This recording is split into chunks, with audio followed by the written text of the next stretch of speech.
এ হযরত, তোর বড় ভাই ফোন দিছে। বড় ভাই ফোন দিছে, ফোনটা রিসিভ করে লাউড স্পিকারে দে। ঠিক আছে, এলো কথা ক। বড় ভাই কি কবা কও। ছোট ভাই, তুই তো জানস আমার কি যে পরিস্থিতিটা চলতেছে। ছোট ভাই, আমার চাকরিটা চলে যাওয়ার পরে আমার সংসার চালাইতে খুব হিমশিম খাইতেছে। আমার 5,000 টাকা দরকার, তোর কাছে কি আছে? বড় ভাই তোমার টাকা লাগবো 5,000, তুমি আগে কইবা না? তোমার বিকাশ নাম্বার কি এটাই? হ, এটাই আমার বিকাশ নাম্বার। আচ্ছা ঠিক আছে, আমি এই নাম্বারে পাঠাই দিতেছি, তুমি কোনো চিন্তা করো না।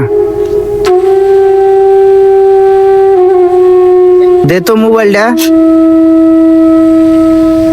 এটা কি তোর বড় ভাই? হ্যাঁ। তোর বড় ভাইয়ের কি লজ্জা শরম নাই? বড় ভাই ছোট ভাইয়ের কাছে টাকা চায়?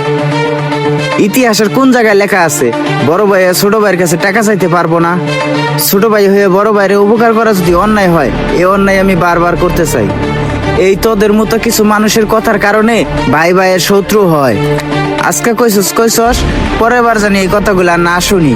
বড় ভাই লালন পালন করে আমাকে বড় করছে, এই বিপদের সময় আমি যদি তার পাশে না থাকতে পারি তাহলে আমি কেমন ভাই?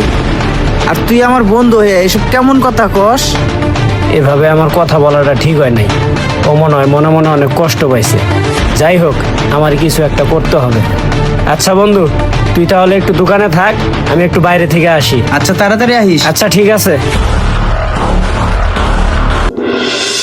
কিরে ভাই, তুই আমারে কই লইয়া যাইতাছ?